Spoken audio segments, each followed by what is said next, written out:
Jadi uji keras itu awalnya seperti itu, membandingkan material yang keras dengan yang lunak. Karena yang paling mudah adalah ketika kita membandingkan sebuah batu dengan tanah, itu kan mudah sekali menebaknya.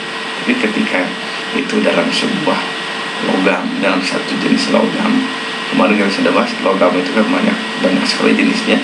Nah, itu akan sulit mengidentifikasinya.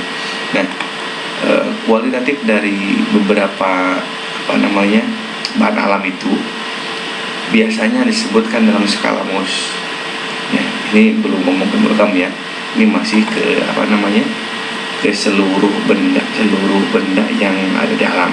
Jadi seluruh benda itu bisa diilustrasikan dalam skala Mohs. Itu yang sering dikenal. Nah, dalam skala Mohs sendiri itu terdiri dari angka 1 yang paling lunak, yang paling lemah, hingga angka 10. Nah, untuk angka 1 ini yang paling lemah, paling lunak adalah talak. Talak itu apa? Bedak gitu ya. Bedak itu yang paling lemah, paling lembut.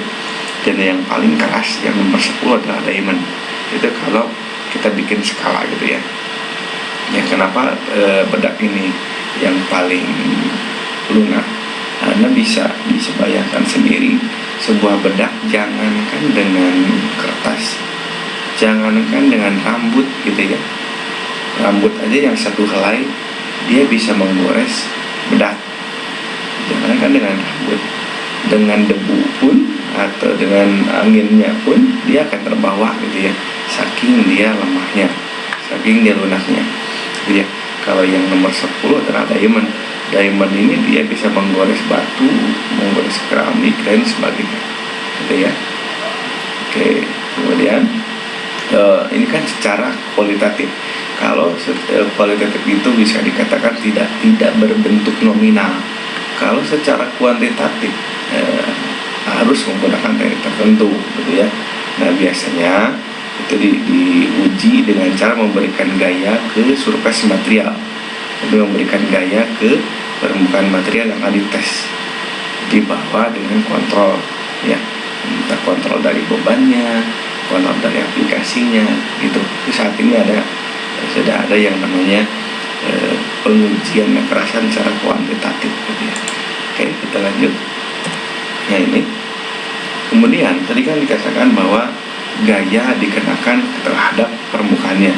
Nah, kedalaman atau ukuran dari hasil indentasi, hasil penekanan itu ya yang diukurnya ya. Semakin dalam itulah hasil ukur hasil pengujiannya gitu ya. Semakin dalam berarti semakin lembut, semakin pendek berarti dia semakin keras gitu ya. Mudahnya seperti itu, hingga dibanding-bandingkan saja. Oke, kita lanjut. Nah, uji keras itu cukup banyak digunakan kedua setelah kemarin uji tarik. Yang memang uji tarik itu kan banyak diminati, banyak dipakai karena satu kali uji dia mempunyai beberapa nilai yang keluar dari hasil uji. Sedangkan yang kedua populer adalah hardness test. Kenapa demikian? Memang hardness test tidak muncul seperti uji tarik yang muncul beberapa data setelahnya. Nah, uji tarik ini hanya satu data, yaitu nilai kekerasan. Cuman ada beberapa yang menjadi pertimbangan orang kenapa pakai ini. Yang pertama adalah dia sangat simpel ya, simpel dalam arti mudah penggunaannya, tinggal tekan selesai. Kemudian murah gitu ya, tidak perlu persiapan untuk apapun. Kalau misalkan kemarin yang uji tarik itu kan material uji harus dibikin dibikin rodit, harus bikin seperti apa bentuknya, ada standar ujinya. Nah, ini nggak usah, ini sangat simpel dan murah, sehingga dalam benda uji pun dia tidak ada perlakuan khusus sebelum dia diuji. Dia langsung ambil material, langsung dites, itu bisa. Berbeda dengan uji tarik yang harus dibuat sedemikian rupa menurut standarnya masing-masing, baru dilakukan pengujian ya. Oke, kemudian ini bisa dikatakan non-destructive test Nah, kenapa demikian? Saking kecilnya bekas penekanan, padahal memang ini kan memang terdeformasi gitu ya, terjadi rusak, tapi saking kecilnya bekas penekanan, ini bisa dikatakan non-destructive test untuk beberapa produk tertentu. Tapi untuk beberapa produk tertentu juga ada yang tidak mengindahkan small indentasi juga ya. Jadi ada beberapa produk yang mengindahkan, ini boleh lah, misalkan hanya bekas penekatan 1 titik, tidak apa-apa, ini masih dalam kategori wajar untuk sebuah produk. Tapi ada beberapa produk juga yang tidak mengindahkan itu. Nah, maka dari itu ini bisa dikatakan non-destructive test, pengujian yang tidak merusak gitu ya. Yang ketiga, pengujian mekanikal lain, model mechanical properties, itu bisa diestimasi dengan data kekerasan, misalkan dengan uji tarik, kekuatan tarik. Jadi artinya hasil kekerasan itu ada hubungannya dengan uji tarik gitu ya. Nanti kita lihat ada sebuah kurva di mana menggambarkan hubungan antara uji keras dengan uji tarik, yang artinya kita bisa tarik kesimpulan dia tidak hanya satu data, tapi tidak secara langsung, tapi dia bisa menghasilkan data lain, tapi dengan cara tadi dibandingkan dengan grafik. Kita lihat grafiknya. Nah, ini adalah grafik hubungan antara uji keras dengan tensile test atau tensile strength, ya, kekuatan tarik. Sebagai contoh kita ambil ini kan ada dua skala nih, 3 skala. Yang di bawah ini kan uji keras dengan metode Brinell 0 sampai 500. Nah, ini uji keras dengan Rockwell skala C 0 sampai 50. Yang atas yang ini uji keras dengan Rockwell HRB skala B dari 60 sampai 100. Nah, kalau kita lihat misal kita ambil yang garis merah. Yang garis merah ini adalah steel, baja. Yang baja ini ketika dia 40 hasil kekerasan HRC, dia 40 HRC, tarik ke bawah. Jadi di sini kita bisa tarik ke kanan.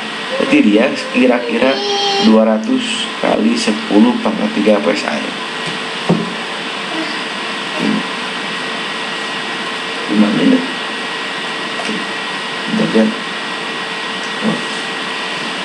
Gitu ya. Kalau kita tarik ke samping kiri, 40 ini kira-kira di angka 1300-an MPa. Nah, kira-kira seperti itu. Ya, jadi ada hubungan dari hasil uji keras dengan tensile strength. Jadi satu kali uji kita bisa melihat juga tensile strength-nya berapa. Gitu ya.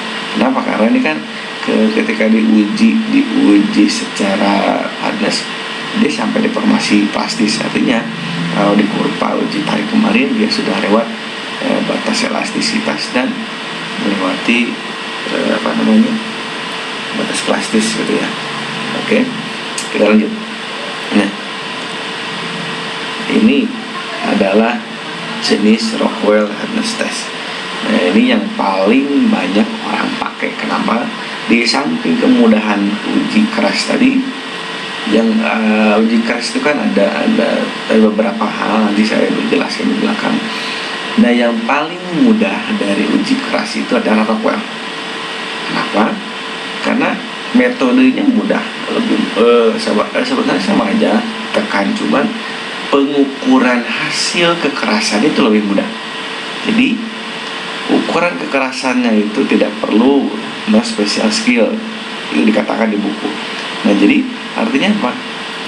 Dia hanya membutuhkan nilai kedalaman yang telah terjadi, gitu ya. Jadi dikatakan di sini possible combination of various indenter and different load. Jadi dia hanya menggunakan beberapa indentasi, beberapa indentor dan beberapa different load, hanya beberapa beda beban gitu ya. Nah, Kemudian indentornya itu dia bisa berupa spherical, kerucut gitu ya, and hardness steel ball, bisa berupa bola baja yang diperkeras yang mempunyai diameter kira-kira 1/16 inch, 1/8 inch, 1/2 inch atau dalam milimeter seperti ini, and conical diamond ya, kerucut intan, dimana dia untuk digunakan sebagai uji indenternya. Oke, kita lanjut. Nah, dalam pengujiannya nilai kekerasannya itu ditentukan dengan difference atau perbedaan dari kedalaman indentasi, kedalaman penetrasinya ya. Jadi bisa dikatakan simpelnya gini, di dalam uji Rockwell nilai kekerasannya sama dengan nilai kedalamannya, semudah itu. Ketika makin dalam itu nilai kekerasannya segitu. Nah, nilai kedalaman itu kan ada ukurannya, berapa mili gitu ya. Nah, itu adalah nilai kekerasannya, tinggal dikali berapa, selesai. Berbeda dengan uji lain yang harus diukur dulu, ukur bekas indentasinya, ukur kedalamannya, kemudian hitung luasnya, dibagi kali-kalikan rumus, itu repot. Yang Rockwell ini kedalamannya itu adalah nilai kekerasannya, udah semudah itu gitu ya. Nah, kemudian di dalam pelaksanaannya, di dalam prakteknya itu dikarenakan ada dua beban, yaitu yang pertama ini minor load, yang kedua major load. Ini khusus untuk yang Rockwell. Jadi pertama-tama dia dikasih beban minor, terjadi pembekasan. Yang kedua kasih beban mayor. Nah, perbedaan antara kedalaman mayor dengan minor itu adalah nilai kekerasannya, gitu ya, semudah itu. Oke. Nah, di dalam Rockwell itu ada dua kelas. Yang pertama Rockwell pada umumnya, yang kedua superficial Rockwell, gitu ya. Kalau untuk Rockwell bebannya itu minor loadnya adalah 10 kilo, kemudian mayornya bisa 60, 100, 150 tergantung kelasnya, A, B, C dan sebagainya. Kalau superficial itu biasanya untuk logam-logam yang tipis, gitu ya. Kenapa tipis? Karena beban minor dan mayornya itu lebih kecil daripada ini ya, karena kita tidak menghindari bahwa logam itu sekarang sudah banyak yang berbentuk lembaran gitu ya.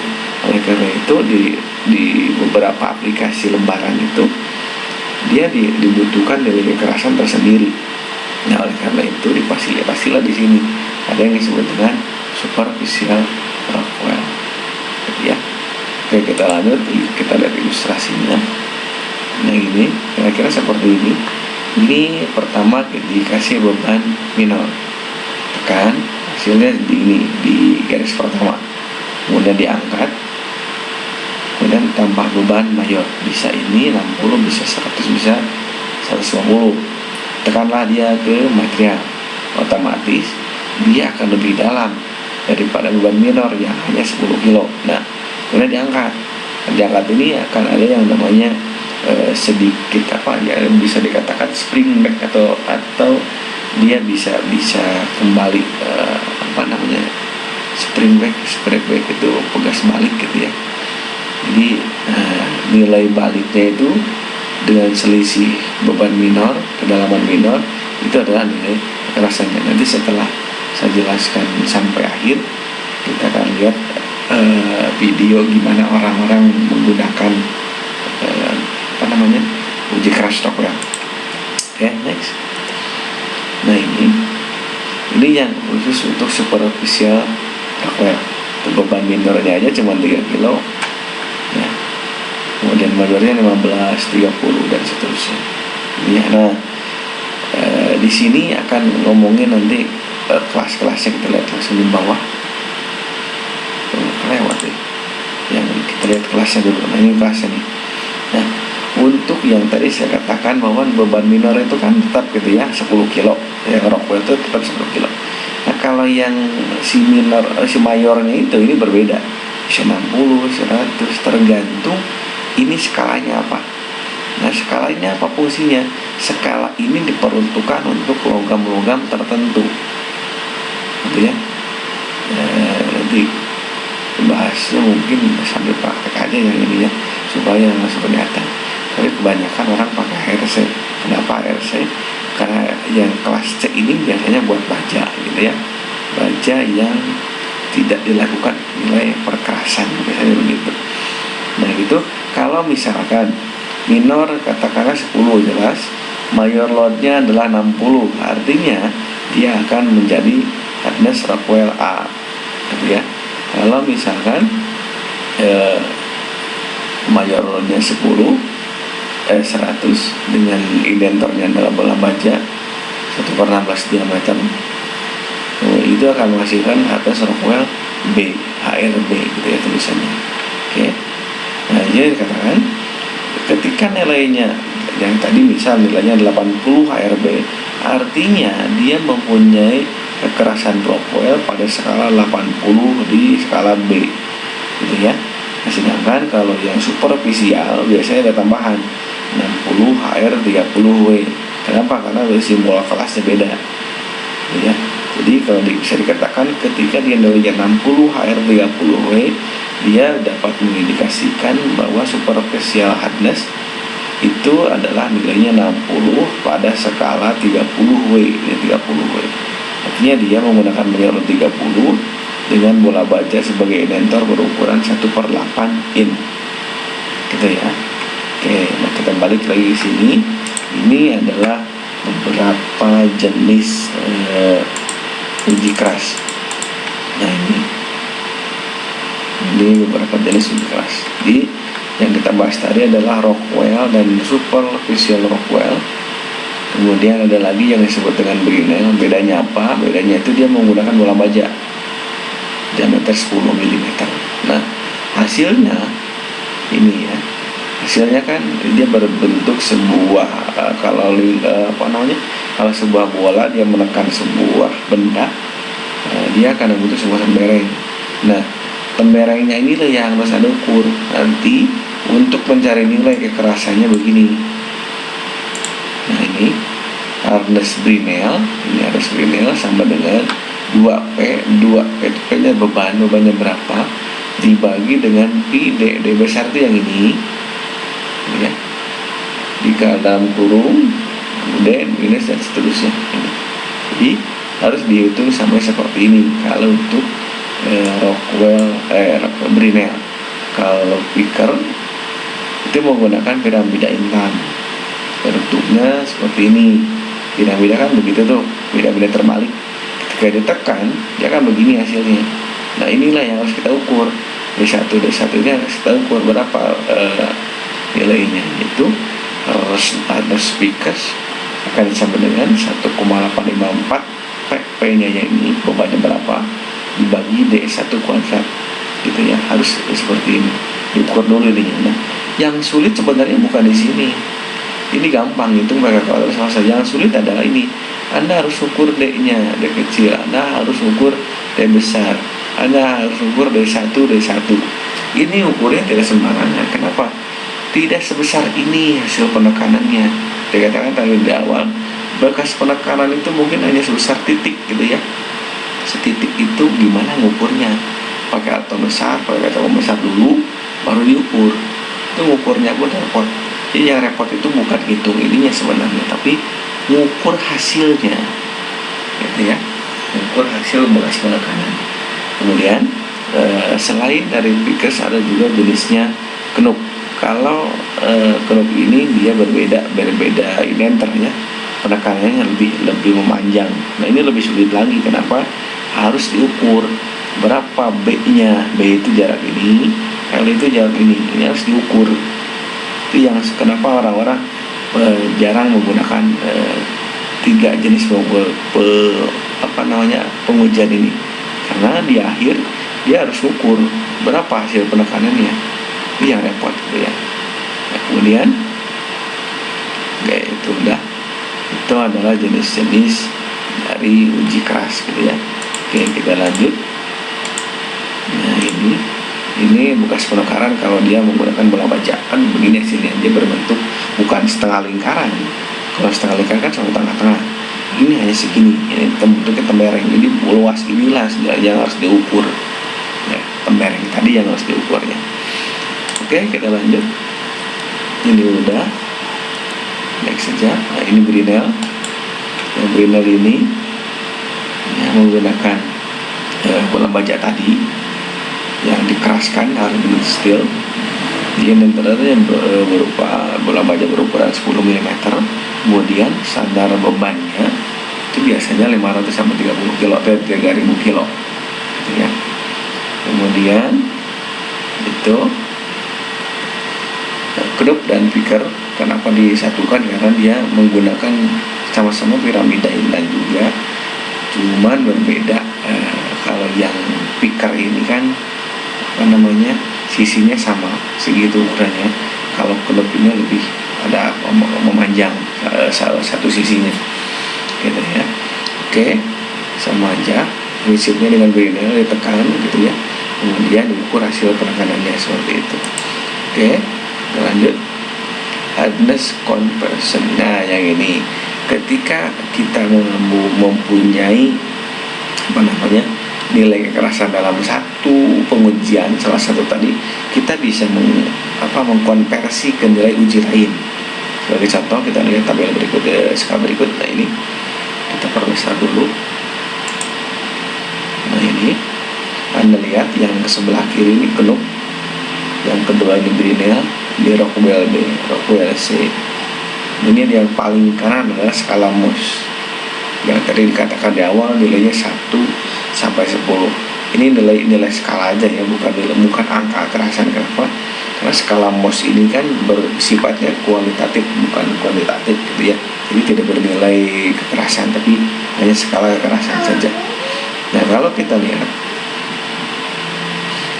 contoh saja di Rockwell C dengan nilai 20 itu adalah easily machine steel. Jadi kayak baja ringan gitu ya. Ini di sini nih masuknya. Nah, kalau kita lihat skala Mohsnya itu ada di antara 4 dan 5. Gitu ya. Skala Mohsnya di sini. Itu kalau di Rockwell C 20, kalau di Rockwell B dia bisa jadi hampir 100. Di Brinell dia 200-an, di Knoop dia hampir 300 gitu ya. Gitu. Ini yang tadi katakan nilai 1 itu adalah pedak, yang paling atasnya adalah diamond intan gitu ya. Oke, kamu berarti nilai logam itu ada di nilai 2. Ini 2, aluminium kan nilai logam, sampai cutting stone 7. Jadi 2 sampai 7 itu adalah posisi logam pada skala Mohs gitu ya. Yang kurang dari 2 itu bukan logam, lebih dari 7 dia masuknya ke diamond gitu ya, atau beberapa logam yang mengalami perkerasan gitu ya. Oke, kita lanjut dikit lagi. Nah, ini korelasi antara yang tadi udah, korelasi antara nilai kekerasan dengan tensile strength udah tadi ya. Grafiknya di atas yang ini. Nah, ini adalah korelasinya, letaknya secara posisi. Oke, kemudian itu udah. Nah, ini kalau misalkan menggunakan skala tadi, korelasi tadi cukup sulit karena dia berbentuk grafik. Nah, ini ada formulasinya dari buku yang pernah saya share, bahwa tensile strength, nilai tensile strength itu ketika dalam MPA dia 3,45 kali atas ini. Sebentar.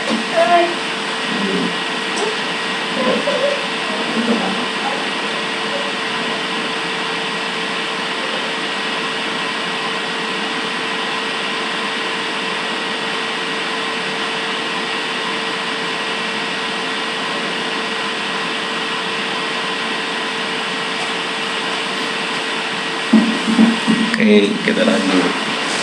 Nah, ini Kalau dia dalam satuan PSI, tensile strength-nya itu 500 dikali hardness B itu Brinell gitu ya. Kalau dia ngomongin Brinell, kan tadi di atas di grafik itu ada hardness Brinell, ada Rockwell C, ada Rockwell B ya.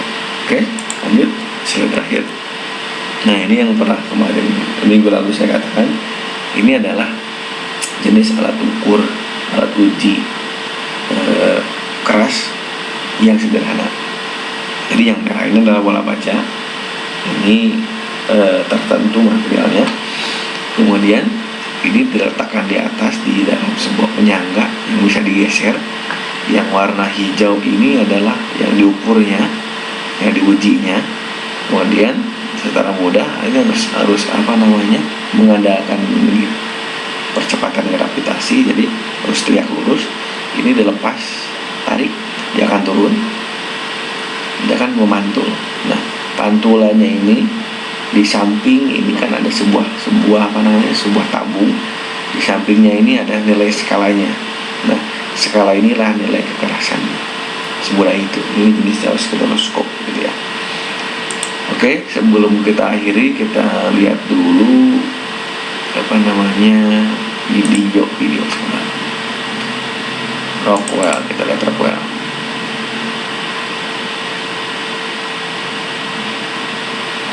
Mudah-mudahan dapat menggambarkan.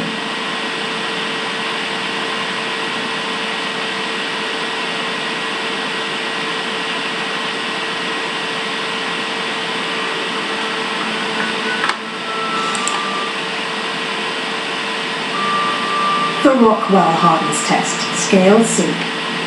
In this video, we will show how the Rockwell hardness test works using the basic idea of this test method is to measure the permanent depth of indentation of a hard indenter under a test force. In the process variant scale C, a rounded cone made of diamond is used as an indenter. In step 1, the diamond cone is pressed onto the test piece surface with a minor force of 10 kilopons. The depth of indentation under this preliminary load is the reference point. In step 2, the test force is increased by 140 kilopons, which is acting as the major force. This means that an overall force of 150 kilopons is now acting on the indenter, and this force is held for a certain time. In step 3, the major force is removed again. While the minor force is still acting, the permanent increase in depth of indentation E is measured. This is how the Rockwell hardness is calculated. Rockwell hardness HRC is equal to 0.2 minus permanent depth of indentation E in millimeters times 500. Let's take a look at how the test is carried out in practice. The tester selects the conical diamond indenter and installs it in the testing machine.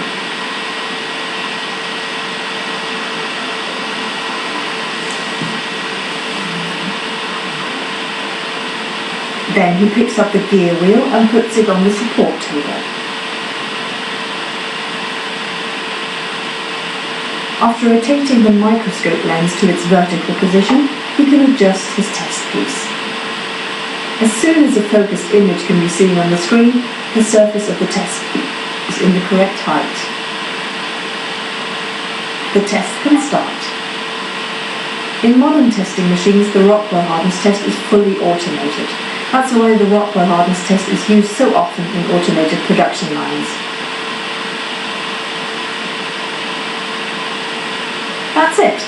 The Rockwell hardness of our gear wheel is 55 HRC. This result is displayed. Oke, dengan alat ini lebih mudah. Kenapa? Karena di beberapa alat yang sudah terstandar memang hanya tinggal melakukan penekanan aja, udah selesai. Jadi langsung muncul nilai kerasanya tanpa harus tadi membuat sebuah formulasi ARC sama dengan 0,2 kurangi I dikali 500 gitu ya. Jadi ini lebih mudah. Oke. Nah, kira-kira itu adalah gambaran sederhana dari uji keras ya. Oke, sampai di situ pertemuan hari ini. Ada yang tanyakan sebelum diakhiri? Ntar dulu lagi. Oke. Ada dua pertanyaan sih. Boleh.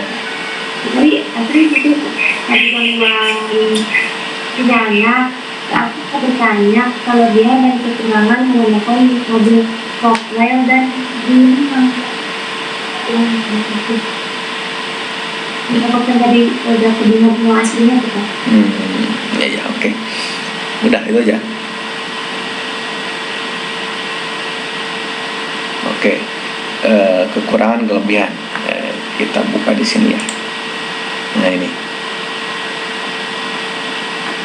Ya. Kenapa orang-orang banyak menggunakan uji keras gitu ya? Yang pertama uji keras dulu biar kelihatan. Yang pertama dia simpel dan murah. Yang kedua dia non destructive test termasuknya. Kenapa? Karena tidak terjadi deformasi yang signifikan. Gitu. Kemudian dapat dibandingkan dengan uji keras. Nah kemudian itu kan dari segi uji keras sendiri. Sekarang Rockwell-nya dibandingkan dengan yang lain. Kalau kita lihat di sini, nah ini Rockwell itu yang pertama, kalau tidak menggunakan alat tadi gitu ya, secara sederhana si Rockwell ini dia nilai kekerasannya langsung bisa terbaca hanya dengan tadi nilai kedalamannya. Karena nilai kedalaman yang kalau di video tadi disebutkan adalah E, itu kan langsung muncul, kemudian kita langsung ada hasilnya. Sedangkan kalau yang Brinell Vickers ini harus diukur terlebih dahulu bekas penekanannya. Nah itu yang membuat orang-orang malas. Kenapa harus ada yang ini Brinell Vickers gitu ya, selama Rockwell ini bisa mewakili gitu ya. Itu kelebihan dari si Rockwell. Nah, kemudian kekurangannya dari yang lain apa tuh ya? Saya belum pernah pakai yang dua ini, Vicker yang menggunakan piramida. Tapi yang jelas kelebihannya adalah tadi ini lebih mudah. Kalau secara kekurangan rasanya ini sama-sama uji keras, jadi ya sama ya dalam hal uji keras. Jadi kekurangannya mungkin dari fasilitasnya gitu ya dari caranya atau apa gitu ya kekurangan. Karena yang saya alami ketika menguji ini ya, yang saya rasakan lebihnya itu adalah ini, dia bisa dibaca hanya dengan melihat kedalaman tanpa harus mengukur bekas penekanan ini, nggak usah. Tergantung yang lainnya. Nah, kalau paling kisahnya adalah cakupan dari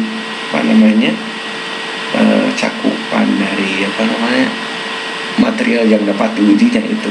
Kalau yang ini, yang si Rockwell itu kan ketika ingin uji yang lain dia harus pakai skala A, skala B, tapi itu kan sebenarnya mudah-mudah saja, tinggal ganti indentor selesai. Menggantinya pun mudah seperti video tadi. Kalau yang ini kan sudah jelas indentornya itu aja. Brinell di 10 mm ini, Vickers Diamond udah top. Jadi nggak usah lupa uang. Mungkin itu yang menjadi kelebihan yang tiga ini dibanding yang Rockwell. Ya, tapi saya melihatnya itu bukan kekurangan, toh cuman ganti indentor selesai. Menggantinya pun semudah mengganti spesimen uji kan gitu ya.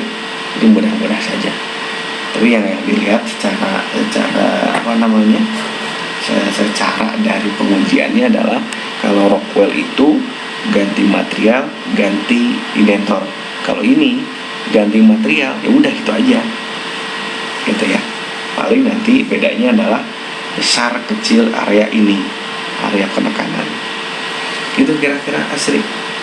Ada lagi yang tanyakan?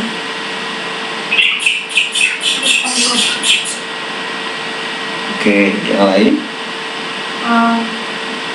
Yang misalkan ini sudah kayak bahas kekerasan nih. Ada nggak faktor yang mempengaruhi kekerasan suatu bahan ketika mau diuji deh? faktor yang mempengaruhi nilai keras gitu ya. Kekerasan suatu bahan. Oke, yang pertama pasti jenis material.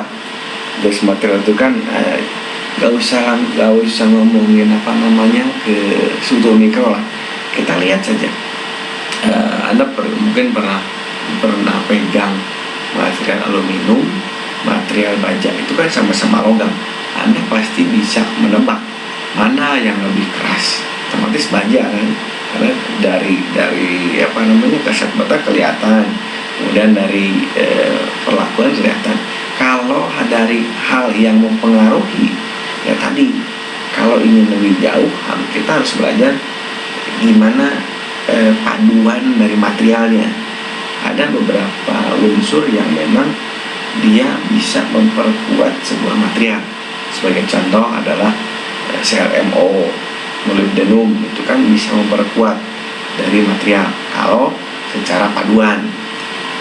Tapi jarang sekali orang ingin material keras itu hingga ke dalam, hingga dia dijadikan paduan gitu ya. Ada beberapa produk yang ingin material itu yang kerasnya itu hanya sisi permukaannya saja, jadi tidak sampai ke dalamnya. Ada yang ingin dikeraskan itu permukaan. Nah, itu ada, nanti kita bahas gimana melakukan perlakuan panas ke dalam kepada sebuah material supaya dia bisa menjadi keras. Ada yang sifatnya itu hanya perkerasan permukaan, ada yang sifatnya itu diperlakukan treatment panas, ada yang seperti itu. Sebagai contoh gampangnya ya, yang di lingkungan dipanaskan. Kalau dulu di kelas ini ada yang orang mesin atau orang otomotif, ada nggak ya? Perasaan ada kemarin tuh ya. Atau minimal ada yang pernah lihat bikin pisau gitu ya, itu kan dikeraskan. Gimana cara mereka memperkeras itu? Mereka cuman gimana coba, dia dipanaskan, setelah dipanaskan dia pukul, kemudian celup ke fluida tertentu, ke cairan tertentu. Itu adalah cara orang untuk membuat sebuah material menjadi keras gitu ya. Dipanaskan kemudian dicelupkan ke sebuah fluida, itu cara orang membuat keras gitu ya. Jadi faktor membuat dia keras itu bisa dari unsur pembentuknya, bisa jadi perlakuannya. Itu dua hal yang signifikan gitu ya. Oke, ada lagi? Oke, nanti khusus untuk perlakuan panas kita bahas di setelah UTS, entah di pertemuan berapa, nanti kita lihat ketemunya di mana ya. Oke, next. Yang lain?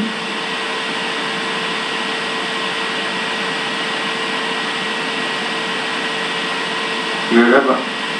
Wih, kirainnya mau nanya, mau tidak ada katanya. Oke, kalau tidak ada, pertemuan hari ini cukup. Sampai ketemu di pertemuan berikutnya. Kalau tidak salah ini pertemuan ke-7.